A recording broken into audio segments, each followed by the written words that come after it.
back after a pretty long break. In the meanwhile, I've become a father again of a beautiful daughter. Congratulations. Thank you, Abuna Barak. And we are already preparing for baptism. So it was a long break, but we still have a lot to talk about, Abuna. Apparently. Yes. So just for everyone to know, the last 2 episodes, we only spoke about 2 pages. We have about like 6 more. So we'll try our best to put it in 1 episode, maybe 2. We'll try our best. Abuna, we talked about dating a little bit in the previous episodes. One of the questions that we received was, is there a proper age to start dating or thinking about marriage? And should we only date with our eyes and our focus on marriage? Or could we also date just for fun? Date just for fun? I would say maybe no. Because it is quite clear what God had intended for us and what He still has an intention for us. And it's family life. And family life is within marriage.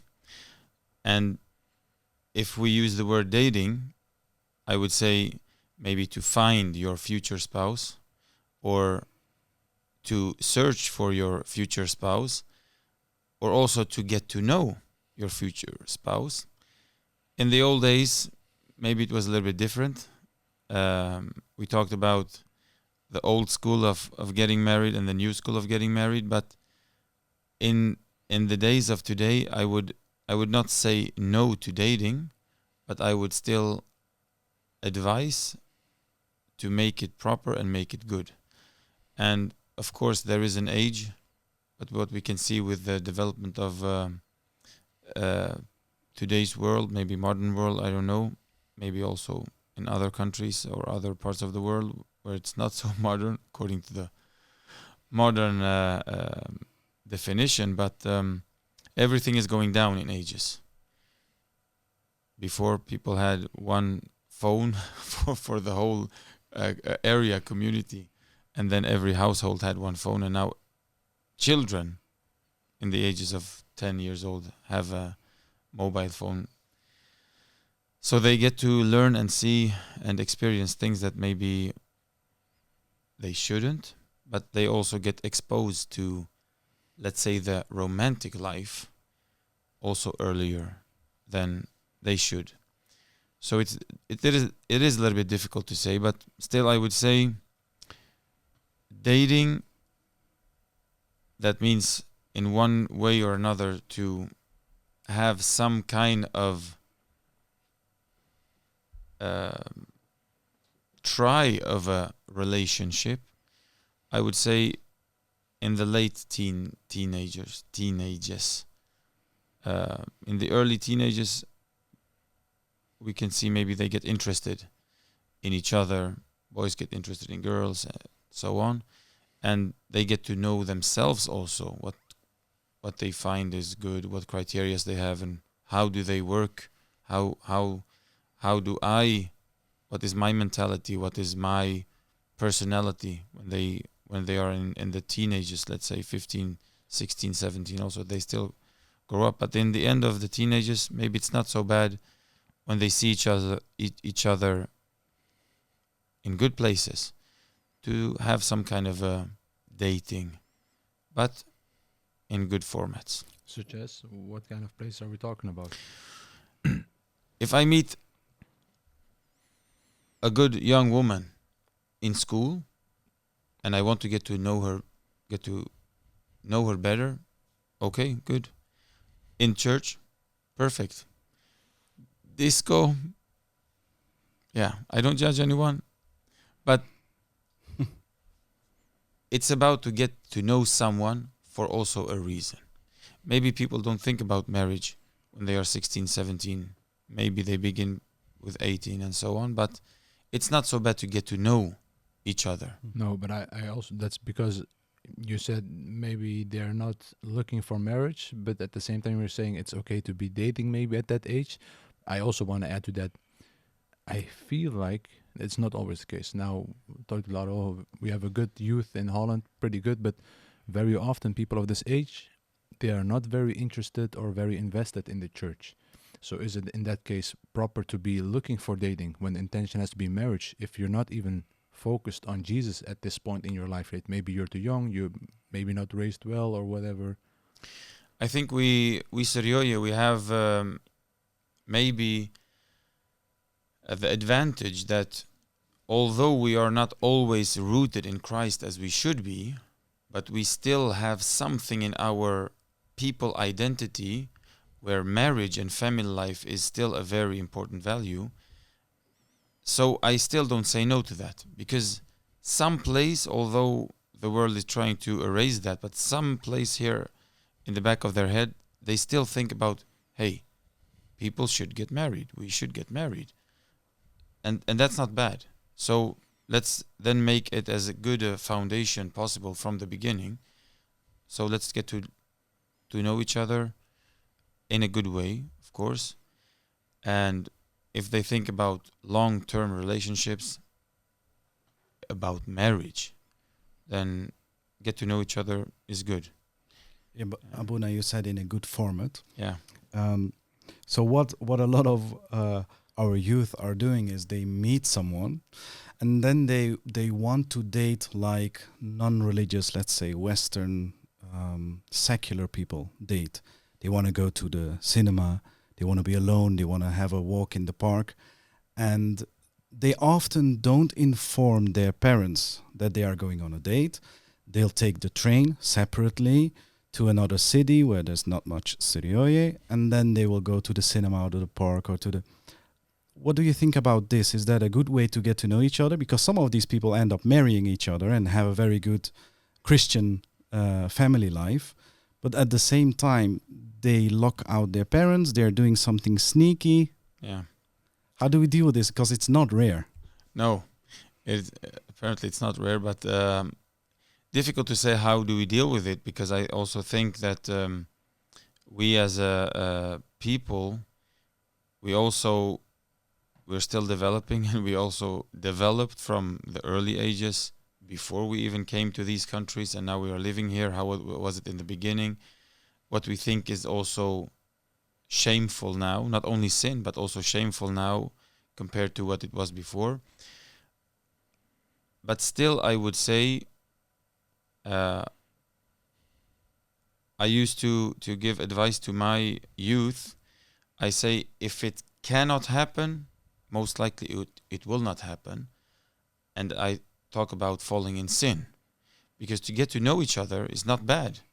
Also, to take a walk in the park is not bad. To maybe have a coffee or tea or drink something on the terrace is not bad.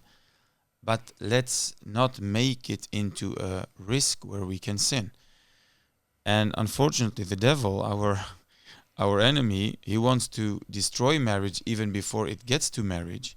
And he wants to give the people, also youth, especially youth, he wants to give them trauma so that they stay away from marriage, and that he can do also in the early teenagers. 13, 14 years, he gives them the trauma so they stay away from healthy relationships which could lead to marriage. Therefore, I say, if it cannot happen, most likely it will not happen. Beware so that you don't fall into sin. Take a walk in the park, perfect, where there are people around us. But to be alone in a locked up room, no. So in order to prevent, because we're talking about sexuality as well, especially young people, in order to prevent them falling in this sin, your advice would be not to put yourself in the situation where it could happen. Most definitely, if we talk about it, I would take it into steps first, because when you have pushed one border, you can't go back. Right. Let's speak openly. We have to speak openly. Intimacy and sexuality, we take it in the end. Before all those things, the first step, okay, I see, I like, it's attraction, but the first step of some kind of intimacy, and when I mean intimacy, it's not sexual intimacy, but the first time I hold hands, there can only be one first time. Okay, it's not so big a deal, but there can only be one first time. The first time I hug, not only I hug someone, but I hug, let's say, a girl or my future, it can only be one time. The first time I kiss someone, there can only be one first time. When I've pushed that border, and these are, how do we say, not such a big a deal things, especially if we talk today. To hug someone, to kiss someone, okay, we kiss every time. Hopefully not, but not such a big a deal. But what happens next? Because we are human beings and we are youth, and God also created these strong forces within us for marriage. But the devil, he not only uses them, he abuses them against us and against each other. And then it's very easy to fall into sin. And then come, far from everyone, in a bad way, but then come a little bit nakedness, a little bit body. Okay, still we have some clothes on. And then come a little bit touching where we shouldn't, and then come, and then come. And every time the devil wants to push the border, and we're still not even close to marriage. And then what? We can't go back. The first time for everything, we can't go back. So I give advice to my youth, my young people, also older young couples or young adults, to prevent and be aware. If it cannot happen, it will not happen. Please do not fall into sin. Today, to go on a date, I would encourage, it's better that you talk openly to each other and not secretly also. And in the old days, they had chaperones. Yes. Why not also today? Go on double date where another couple is sitting maybe on that table and they give us space. Yeah, why not? So people can also say nothing happened. Yeah, they were only talking. Don't make such a big deal of it or drama out of it. They are talking with each other. And it's normal because they need to get married. People need to get married. We want people to get married. But let's make it on a good foundation. To get to know each other, to get to know each other's good values, but also to inspire each other for good values. Not false values, what we see on social media or on TV or the romantic image. It needs to be like this image. No, it needs to be true. It needs to be based on good values. But Abuna, I can already imagine a high school teacher, a secular high school teacher, biology teacher or whatever, watching this podcast and thinking, those guys are prudes. It's normal to have sexual relations. It's good to experiment. We can do it safe, whatever that means. I mean, that means not getting pregnant or STDs in modern standards. So why is it so important for us to save ourselves for our marriage? Why is because sexuality and sex as a whole in this society is very normalized, and as soon as you go to high school, at least that's how I experienced it. The society starts to prepare you for this and saying that it's normal and you should. Why is it so important that we save ourselves for marriage? You have two questions. Let's answer the first one. We are definitely getting attacked by our enemy, the devil. I said he not only uses it, he abuses it against us. And let's say this high school teacher, the society self, which makes commercial for this, pushes it, still they are also the ones right now in this time of age also give warnings and red flags. Some of them, not all, see the falseness behind it and the warnings, and they see how youth in those times and ages, when they grow up, they have traumas. I try to when we talk about traumas, what I will tell you. Okay. I try to be updated with how our enemy works. So I try to read articles, and I try to save some of them. And a lot goes about for the youth sexuality. So even the pornography industry, and it's an industry, Yeah. it's not love, it's so fake, it's an industry. Even the people behind that, when they have reached an age or a level, they give warning flags, they give red flags. They try to keep young people out of it. And then society, sometimes scientists or researchers or whatever, they see how the mental illness is increasing, violently increasing, because they see how youth are getting traumatized by this, by bad experiences. They see how something that is created from God, love, sexuality, intimacy is from God, strong force created for a purpose, when it gets abused, such a strong factor and force, then it gives also, unfortunately, it gives big wounds, deep wounds. They get traumas, and they have difficulties to get out of these traumas. They carry these traumas with them for many reasons, but they carry them with them, sometimes also into family life and into marriage with a new spouse. And then not only we as a church or our families, our congregations get problem, society gets also problems. And I can see that. That was number one. What was the second question? Because the first question was about to answer this high school teacher, but then you said the second question, why should we save ourselves? Yes. God created sexuality as a gift within marriage. It's intertwined into his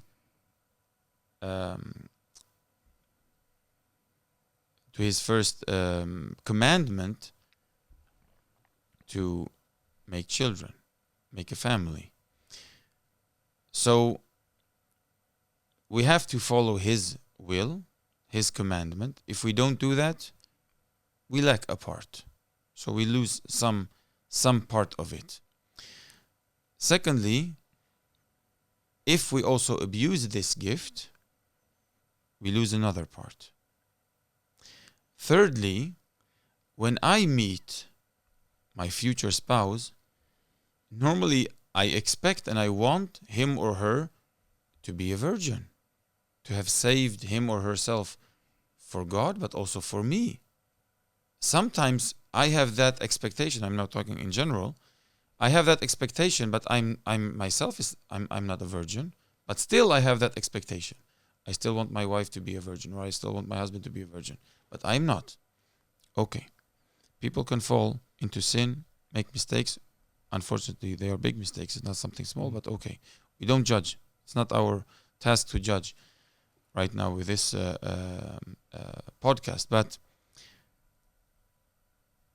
when I come before God, I stand before God, before his holy altar. I call it place of love, because on the altar, God offers himself in love for us. We get married before that place. We stand before God, before that place, and we want to give each other to each other. Give ourselves to each other. And if we want to give ourselves to each other, but we come into the church, normally, if I walk into the church with my wife to be next to me, if I have been getting her, to know her for a couple of months, maybe a year, and there is an attraction, we cannot deny there is an attraction, also sexual attraction, but I have kept myself and I have kept her pure. I present her to God. I present her to Christ. He's the true groom. And I say, here's your bride, Christ. And he is so merciful and so good. He says, I give her back to you. Here's your gift. I don't judge anyone. Please, understand me good. I want to prevent. I don't want to judge. But I want every young man and young woman to be able to present themselves and also their future husband or future wife before God, before Christ, and say, I kept myself pure and I kept your bride pure. Here she is. And he says, my son, I love you so much. Here, this is your gift for the rest of your life. Not to take advantage of, not to abuse, but to enjoy family life, to enjoy the gift what I created. And that is a very big reason to save ourselves. And then I can give you a lot of reasons. Yes, Abuna, and you said you want to prevent. You don't want to judge, you want to prevent. But unfortunately, and we shouldn't downscale this, because when it happens, it's a very big mistake, a very Yes. big problem. But sometimes in some people's life, this has happened. Yeah. They slept together before marriage. How important is it for the person that has done this, or the couple, to go to confession before they get married? How important is it to confess this sin? Can this sin cause trouble, let's say, in the marriage afterwards? It is very important to come to confess all our sins. But I intend to say we give the possibility of confessing, especially before marriage, because we know we live in a risky and dangerous spiritual world, that we give possibility to come to confession and to begin a new chapter in our life, because marriage is a new state of living. Then what is old, and this is the power of Christ, the power of our God, what he did for us and what he still does, he can take all that away. We can take that off our shoulders and throw them before his legs and say, I can't carry this anymore. So to come to confession, not only to come to confession and say, I did this thing, but also to try to make it the best out of it for a good start for your marriage. Okay, you made a mistake, a very big mistake in your youth or before marriage. Make it good with your Lord and God and let him bless your marriage. But if we carry this as a trauma into our marriage life, it will cause problems. And then depending on how strong we are, how strong our spouse is, we would be able to handle it good, or it will continue to drain energy of our marriage. So just to summarize, we're saying that people who have made this mistake before marriage, we're not judging them, but they have some kind of shackles with them that they have to carry, and it's very bothersome. And if they go into marriage with that, it will be a problem. So what they have to do is go to confession with the priest before the marriage, hopefully, and be absolved of the sin and confront it and overcome it. Yes, but Okay. also try to do it now. Yeah, of course. Let's say we have someone who is listening and or watching us right now, and they don't even have a future partner, and they have maybe fallen to this sin. Come now. Yeah. So that when you find a partner, you're already cured of this. And that can be because God is merciful. But a lot of people will be ashamed to do so, and they'll be afraid to tell the priest, and some might even be worried, like, maybe the priest is going to tell my parents. He's gonna judge me. That's what they often tell me. So we go now into We the switch side now a step. little bit. Yeah, yeah, just yeah. very It's shortly. It's important. Very No, it's shortly. good. It's important. I have 5 house rules or 5 rules when I take a confession or when I have a conversation. These are mine. Maybe there are better and more. My first rule is that I have sworn secrecy. Is there another word for? Sworn secrecy. That means I will not, I cannot, I'm not allowed to. Still, I will not, I cannot, I will not, I will not, I will not tell a third party about your confession. It's between you and me and God. Even your wife. Even my wife. Just to be clear for everyone, they're still scared. Maybe he's gonna tell his wife. No. And even if, let's say my wife should hear something, she has also sworn secrecy with her priest husband. Mm. And we are a priest family. That's So don't be afraid of the priest family. Sometimes I even give advice, go talk to my wife. Maybe a woman of age or a young woman, she doesn't dare to talk to the priest. Maybe a woman understands her better. That's why I'm married. Beth Qiyoma, help her. Or go and talk to Beth Qiyoma. Or she says, I want to talk to your wife, not with you. Ahla wa sahla. Sworn secrecy, end of discussion. There is nothing but only one. Let's say if I would want to ask a third party, or maybe I need to tell a third party, I can only do that with the expressed permission from the person. Yes, you might say this and that to that person to get maybe an advice, or okay, otherwise no. Second rule, okay, be comfortable. So when people come to confession, they need to also be comfortable. So if they hear us right now, be comfortable already.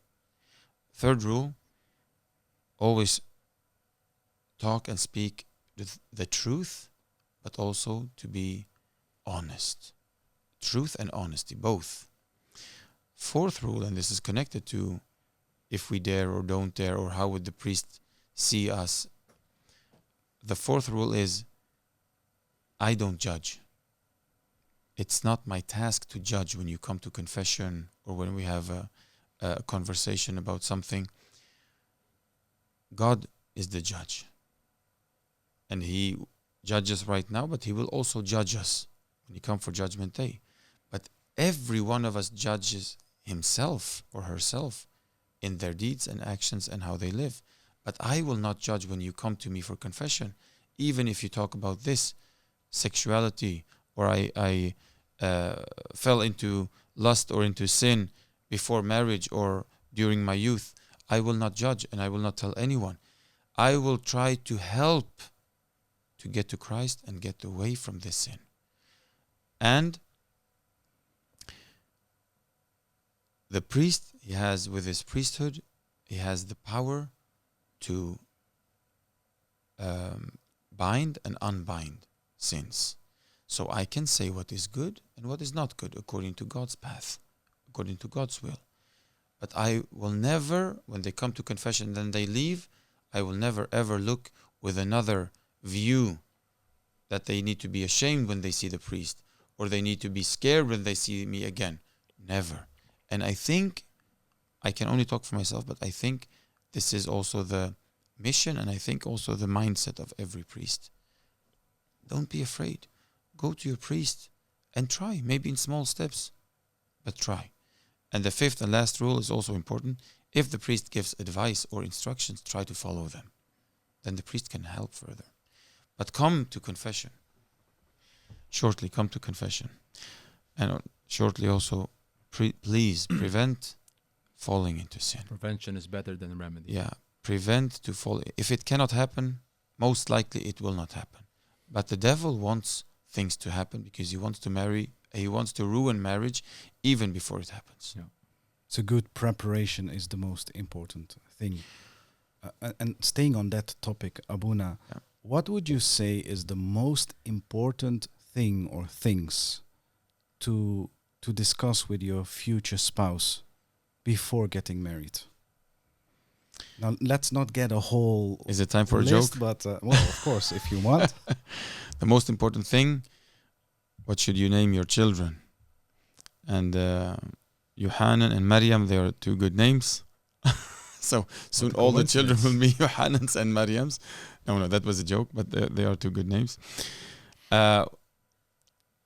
If we are talking about marriage, and if we are talking about Christian marriage, and we know, this is a fact, we know that our people, although we are Christians, also by name, and we carry our crosses around our necks, but we are not always rooted in Christ, and we also don't live, maybe also very, very Christian all the time, or a Christian life.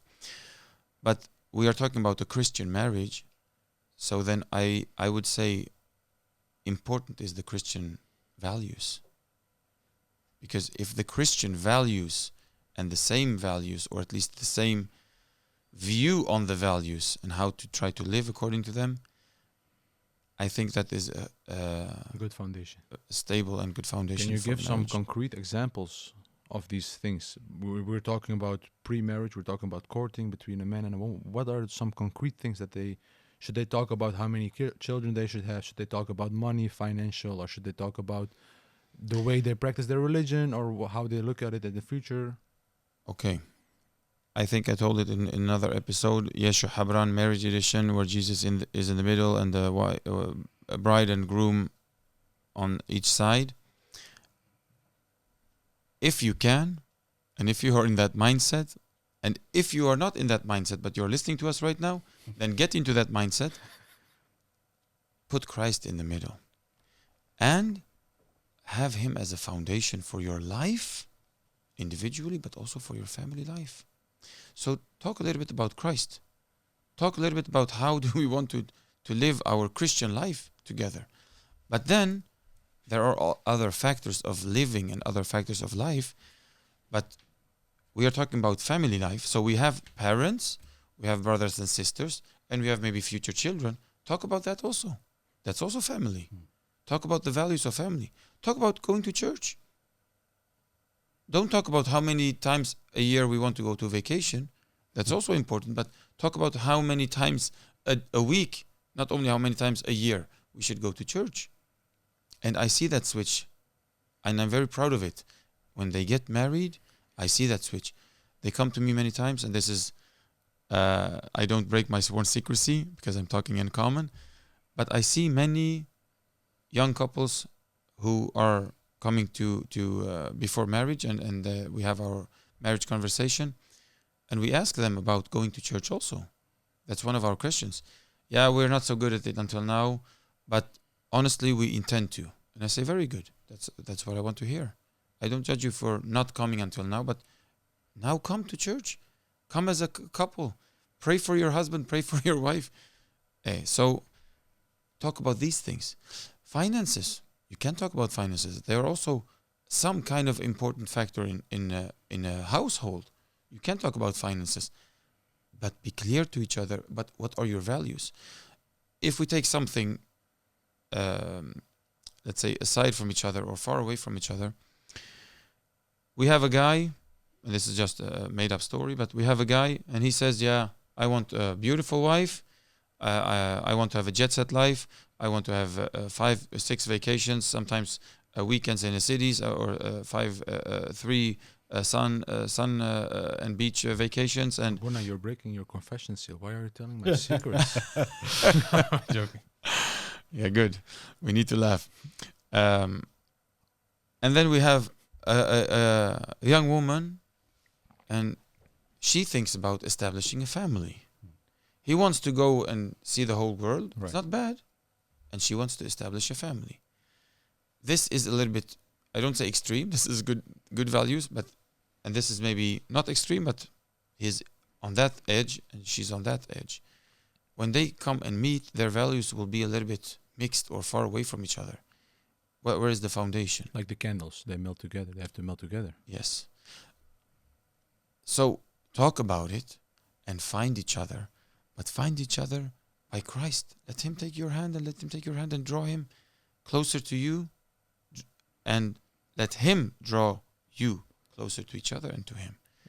But can we say, for example, if there is such a couple, and one of the parties is very invested in the church, very invested into Christ, and will only live the life according to the Christian life, and so the foundation that she or he is looking for is Christ. But the other party, they like each other, and it goes both ways. But the other party is not very invested in the church. It doesn't really matter to them. If one party tries to convince the other party, but they won't listen, or they are not convinced, or they are ignoring it, should the other party let it go? What's the proper, because there is a hierarchy in priorities. Christ is first, and then obviously. So what should you do in such a case? It depends on where we are in our relationship with each other. are we in a place where we can break up in a good way? Or do you think I want or I need to continue? But one thing that we really need to make clear to ourselves, let's say if I have my Christian values and I meet someone who doesn't have that kind of Christian values or life, still we fall for each other and we want to get married and make a family, establish a family, I need to tell myself truly and honestly that I am taking a risk and I need to stay by that risk. There are no conditions.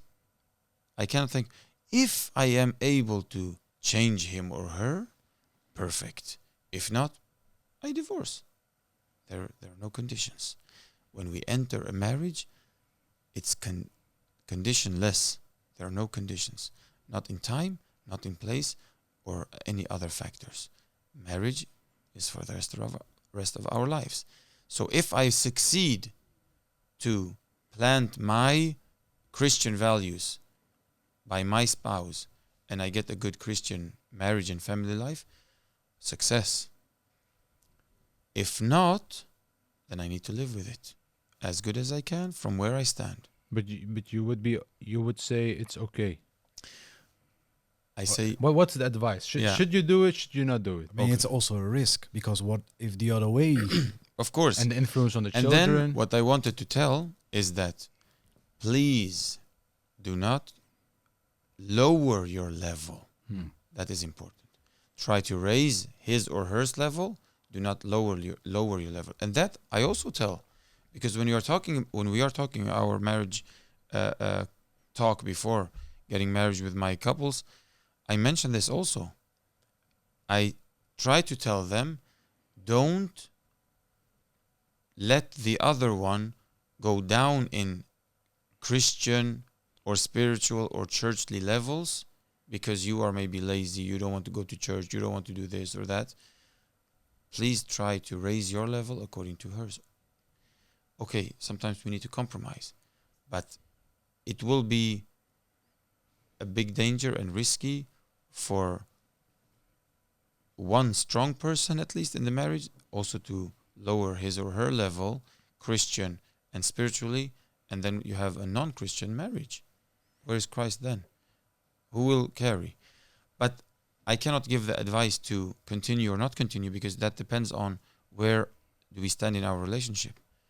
If someone is this close of, we are planning a date, but I cannot give advice.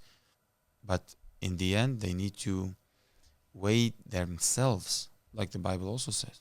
Can you carry this or not? If you cannot carry this, be honest to yourself and be honest to him. Be honest to God. Say, I can't. It would be better to prevent a divorce in this. That's of course, but we also have to see it in the other perspective. But we have to be clear with everything. Look, there is a big chance that, let's say, a good Christian guy, a good Christian girl will affect this other non-Christian person positively for their salvation. I have to admit that I am quite skeptical. Yes, but we have to understand that there is a possibility. Sure. But we also have to understand that there is a risk. Right. So your let's say statement right now is you're spectacular. Skeptical. You're spectacular. I'm spectacular, but I'm also skeptical. You're skeptical. It could be. But if we are skeptical about everything, then we have already lowered our level, our bar. But we have to be truthful and honest. We have to weight ourselves and know ourselves. And then we have to stick close to Christ. I think it really depends on the situation. I can share a personal experience. Before I got married to my wife, she was not all into church that much.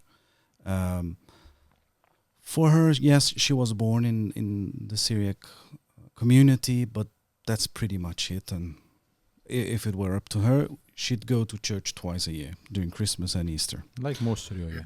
Well, that's your statement. just I didn't No, say anything. we don't judge all of them. I'm not judging. We don't judge anyone, but yeah.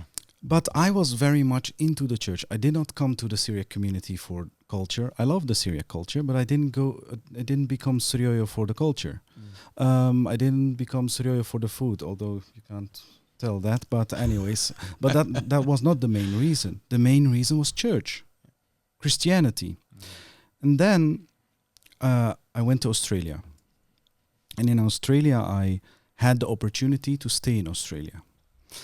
And I asked God, because at that period, I was getting to know my wife, who obviously lives here in the Netherlands.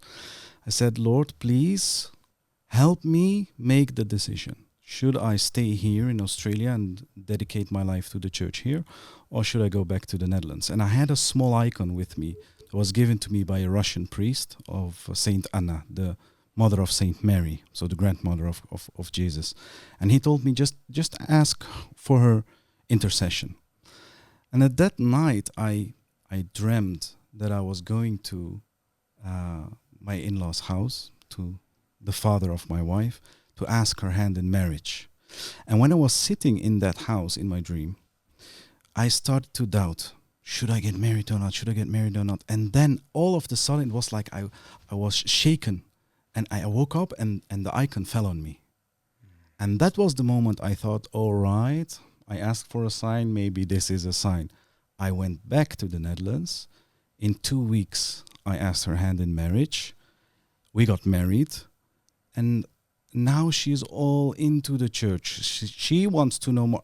Sometimes she is driving me crazy with all the questions, because she wants to know, what does the church say about this? And what does Christ say about that? And so it depends, I think, on the situation. So if someone's faith, and Abuna, please correct me if I'm wrong, but Joseph, I think if someone's faith is strong enough, and God even gives signs to go to this person, to be with this person, then the Holy Spirit can work through that person to get to the spouse as well. And that's what I experienced. So it's not impossible. Skeptical man. It's not impossible, but you also have to admit that you're a very weird case. You're exceptionally Christian. You're exceptional. No. Your whole Definitely foundation, not. No. everything you live for, the way your clothes is, everything, you're a Christian. But no one would be able to convince you not to go to church, not to read your Bible. You wouldn't get lazy. I at least that's my view of you. But but if you have such a strong foundation, I think it's very different, and it's also a unique case, I think. But maybe, of course, might be a unique case. Maybe he's more churchly than most, the common. Yeah. But still, also in the common, I see that if it is a good young woman, a good young man, they can also raise the bar. But there is a risk. I also say it. Okay. You have to be a parent. You have to be aware and awake of it, and then we have to accept it, because there will be challenges, there will be uphills, there will be fights. The devil will try to knock out. Certainly. But if we are accepting it, then also try to live it. Tamam. We can leave that at that. Yeah, you have a very important I have a very question. interesting question. Yeah. One that because it also has to do with divorce, which we most likely will talk about a little bit later. Because all of what we're doing is we're trying to get people interested in marriage and disinterested in divorce. And obviously, I think we're of the opinion that the way to not get divorced is to love each other properly, and it can only be done by being a proper Christian, going to church, loving God, and by loving God, you love your husband or your wife. This is the foundation. So I have this proposal. It's not mine, and I'm not saying I'm in favor or against, but I'm just giving it to you, and let's see what you do with it. I thought, what if we will not allow people who are not regular churchgoers to get married in the church? Because since they're not interested in the church regularly, why would you get married in the church? What do you think about that? Radical. Very radical. I'm an extremist. Just to understand it clearly and good. So let's say the common Suryoye, or some of them who don't go to church, should also get married in the church. You shouldn't be allowed to. Yes. Shouldn't be allowed to. Yeah. Okay. Very radical. And you ask my opinion about Yes. Obviously your but more broadly your opinion. Yeah, like of course. what do you think of the idea? it? No. I think that they should not only be able to or get to marry in the church, they should marry in the church. They should take the blessing from God. They should take the blessing of the church. They need to take the holiness from the church. And I think that that will also help them, if not totally, but at least a little bit in their marriage. But then, of course, they need to work for it also. I can't only buy a garden and then let it be for itself. I need to work in my garden. We have, unfortunately, this, let's say, challenge where some of our young adults, maybe I don't say a big part of our young adults, we have a challenge. They don't go to church that often, that regularly, and that's not good. They should go to church more often, more regularly. They should be close to God and God's house. They shouldn't be strangers to God and God's house also, for that matter. We're not judging, by the way. No. Just to be clear. We're not, I'm we're not judging. But as I said also earlier, that although we are not always rooted in Christ and that good living Christians practicing, still someplace here in the back of our head, we have it in our identity that we should get married. We feel it.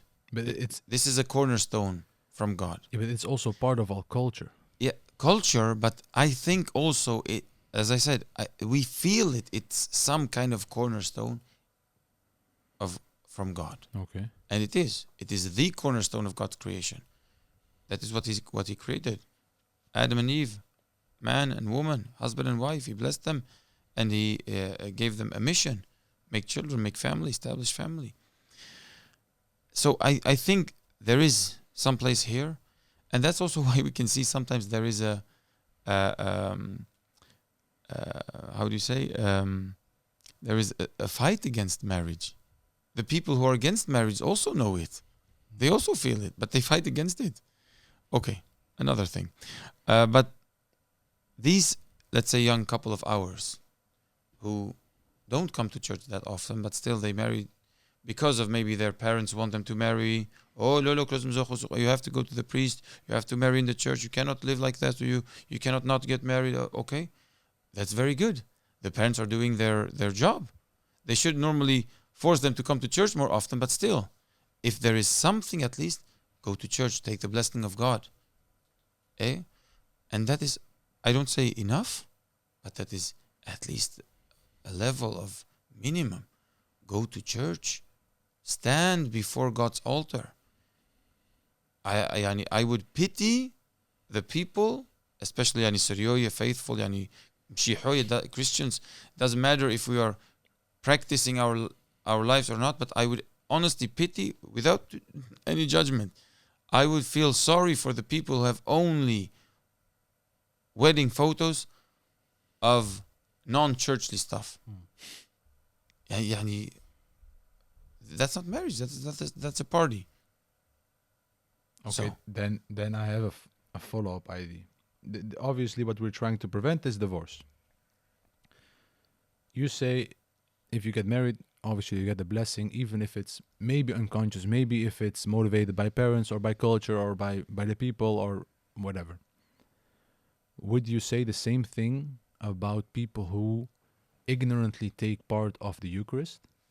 And would you say the same thing if people are coming into the church to be baptized, ignorant of Christ, ignorant of the cross, of the resurrection, of salvation, just to get married? a good point of view, a good point. Normally, we have rules for driving a car in traffic. They need to be minimum 18 years of age, so legal adults. They need to perform some tests, and before those tests, of course, they need to exercise theory and practice. And then when they are ready, they take their final exams, test, and then if they pass, they get a driver's license. You are allowed, you're fitting, you're suiting to be able to drive within the traffic of our borders and countries. Like a baptism. I would say this should be also, this should in one way be done for marriage. We are doing it a little bit, but not enough, I would say. But we have to be pragmatic also. We have to understand that we have a reality to live with. If we would do it too extreme, Right. we'd also get extreme counter measurements. Right. If we don't do anything at all, we would also get sin and badness.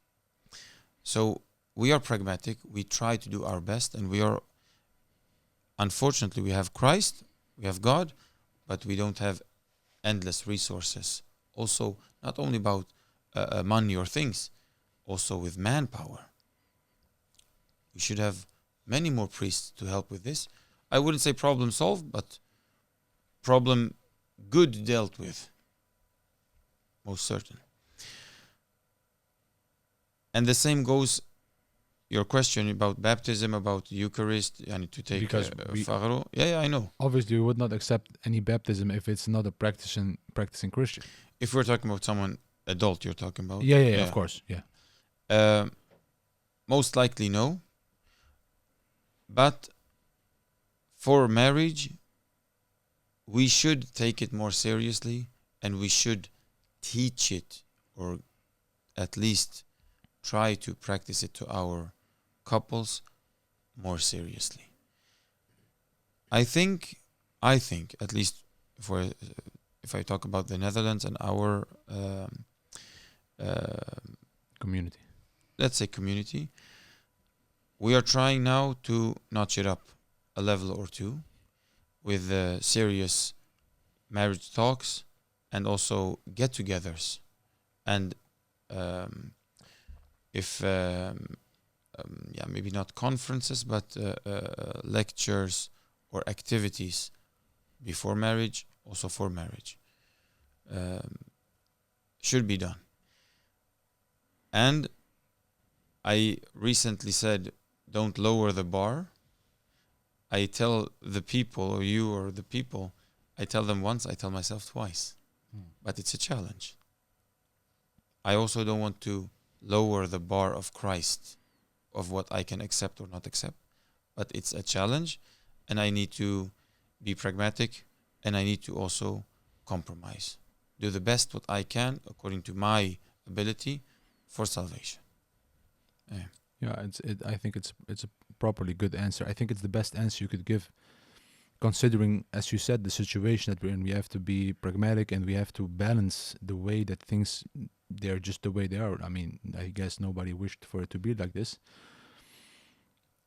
I don't know that I fully agree with the answer, but it's good enough. Good enough. It's definitely good enough. I think we have to be a little bit more empathetic, I guess, to everyone. You know what my son Gabriel would say right now?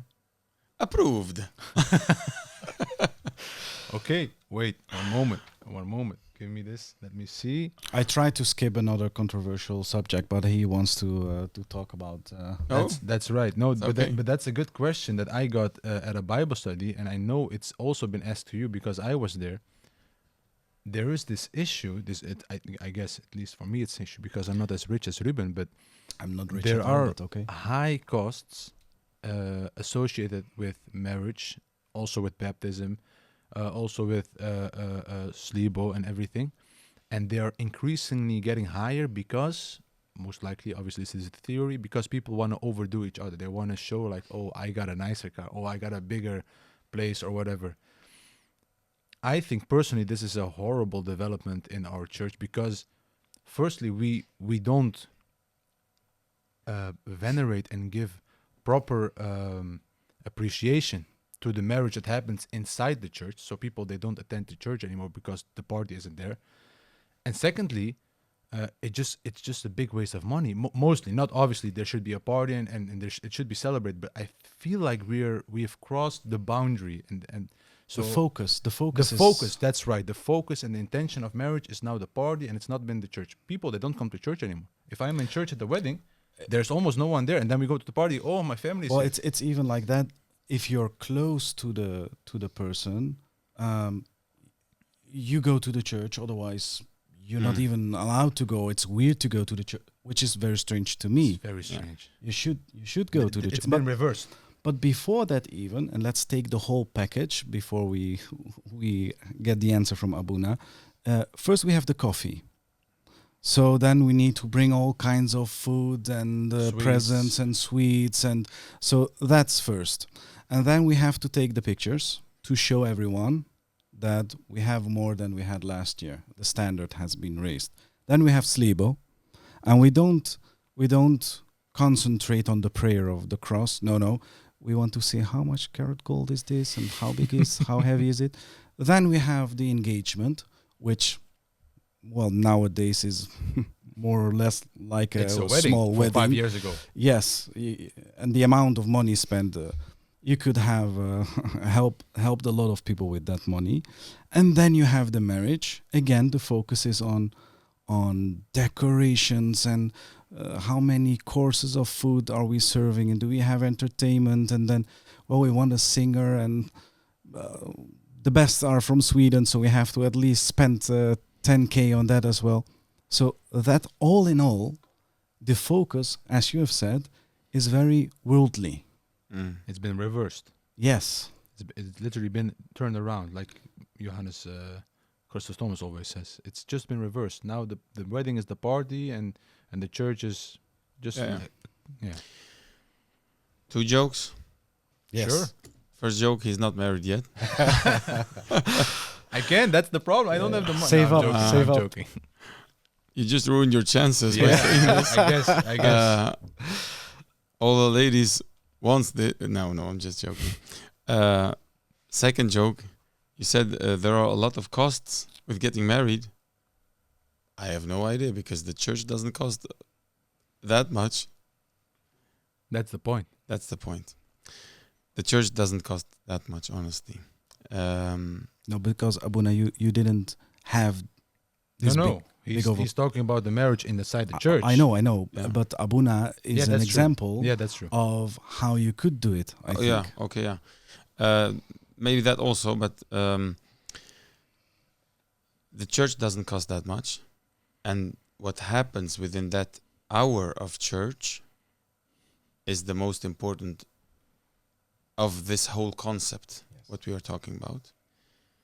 But it's not only an hour. The priest, he invests a couple of hours before marriage, before the marriage ceremony, and then 1 hour marriage ceremony. But the priest also invests a lot more after that also. Visiting, talking, sometimes problems, and they come. It's good that they come to the priest. Sometimes deeper problems, but still, it only costs, let's say, 100 or 200. That's what you pay the priest for the marriage.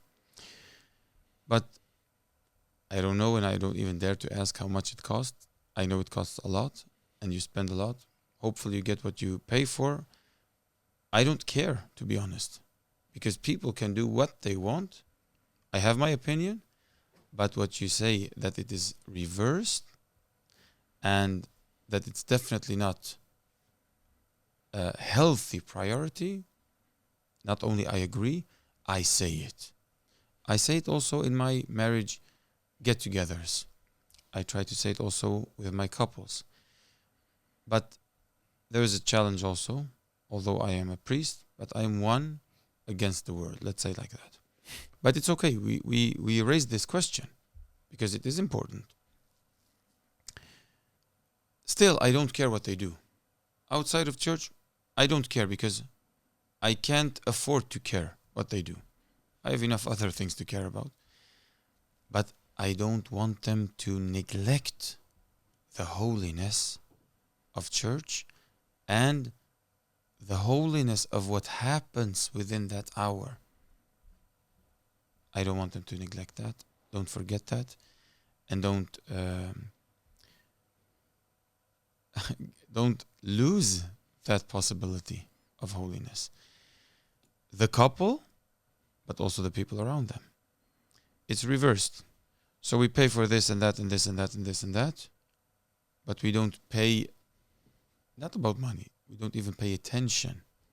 Look, we play with the words now, but we don't even pay attention. And the people, the guests, just what you said, for various of reasons, which some are ridiculous, and still we don't judge anyone, ridiculous reasons, why not come to church, where the church hour is the most important. Come to church and give your gift there and say, I can't come to your feast, to your party is better. Normally, this should be a lecture, another episode. Maybe we should have examples of costs, how much that is. I was at a wedding.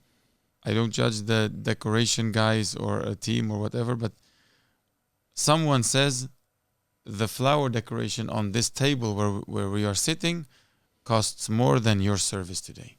And you are the priest. You are the one doing Klido be there, etc., etc., etc. Yeah. I have two quick ideas that just came to my mind.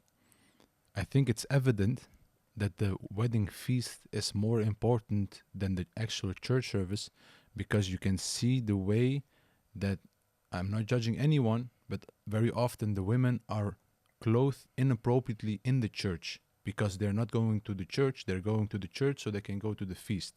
So I think this is one, because this also has to do with the culture. Obviously the feast has to do with the culture, and I think it's a very bad a new idea that's slipped into our culture that we should be careful of. If you go to church, you go to church clothed properly. Goes for the men, of course, as well, but more often it's the women. Yeah. Can I just add, Sure. not only the women and their clothes, I say this also before every I know. marriage ceremony, Yeah. and I also say how we act, or how we Conduct ourselves. conduct ourselves in the church, also for the men. I see young men coming to the church with their hands in their pockets and they walk like they are in a mafia movie or something. I don't judge them. Maybe they don't know better. That's the thing. We need to educate them. Right. Okay, so I take my responsibility, and also the clothing. So we are not set into holy marriage, even when we come to church. Right. Sorry. So bringing awareness, no judging, only bringing awareness. Yeah. And the second is, and this one I really like, I just came up with it.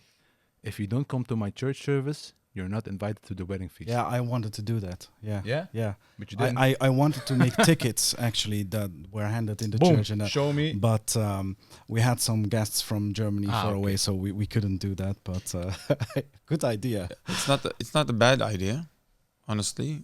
Yani, it Not could, all my ideas are bad. from maybe an extreme idea will come a pragmatic and Solution, yeah. a compromised Yeah, compromise, you could yeah. say a little bit. Solution where we can raise the standard again, or we can give value to what is due. Right. I just wanted to say two things, and then let's continue, because also I see the people behind the scenes already. Yeah, we're taking a long a long while now. Really? Yeah. How long are we in just now? warming 1 up. hour. 1 hour Yes. already. So Oh. yeah, just one page again. So Okay, I don't know if we continue and then maybe we split into half. probably I don't know. Yeah, we Probably can make we'll more have to. money that way. That's good. Just a finishing. Let's Okay. make a finishing remark, and then let's have a small break. Just wanted to say that I've noticed at my own wedding, and also at the baptism of my son, and now at the baptism of my daughter, which is coming up, is that you can explicitly ask people to come to the church. This is what I do. A big portion of my family is non-religious, but they always come to the church, because I always ask them, please come to the church. This is the most important thing. And afterwards, we are going to celebrate what happened in the church. Yeah. So if you're not present in the church, you're celebrating something you weren't part of. And then when you do that explicitly, and I know it's a lot, because then you have to call 400 people and tell this story 400 times. But when you do it, you will see that the church is filled better. So as a host, as a father, you are also responsible to ask these people to come to the church. And the second thing, to Good give a thing. little bit of positive counterweight, because I like the wedding parties and the baptism parties. I know, I've seen you Not dance. not well, not necessarily for the dancing, although that's nice as well, but as being ethnically Dutch, I have experienced the extreme individualistic way of living. I don't know my nieces and nephews, all of them, and none of them I actually see a lot. I don't know my uncles or great uncles. I don't know anyone of my family. But my wife sees her great uncle as her first line uncle. There is connection. So in the wedding, and from my wedding came two new weddings, two new couples. During the baptism of my son, I got to see my friends from Amsterdam, from The Hague, from Germany. I mean, it's connecting so much. And of course, we should be careful not to focus on how beautiful it is and how much we spend. But at the same time, it's a way of connecting and staying in touch as a community. So, of course, critical man. We can be Very critical, well said. but No, I like it. It's good. some positive counterweight. No, we should definitely celebrate the holiness what just happened, but let's think about how we do it. Exactly. But definitely celebrate. Yes. It's worth celebrating. Tamam. Right. So now a short break, A short break. and then comes episode 4. Four, I think so. Yeah. Apparently. 5, 6, we God. have enough. God's plans, not ours. I mean, Okay. Bergmore. Allahum barik.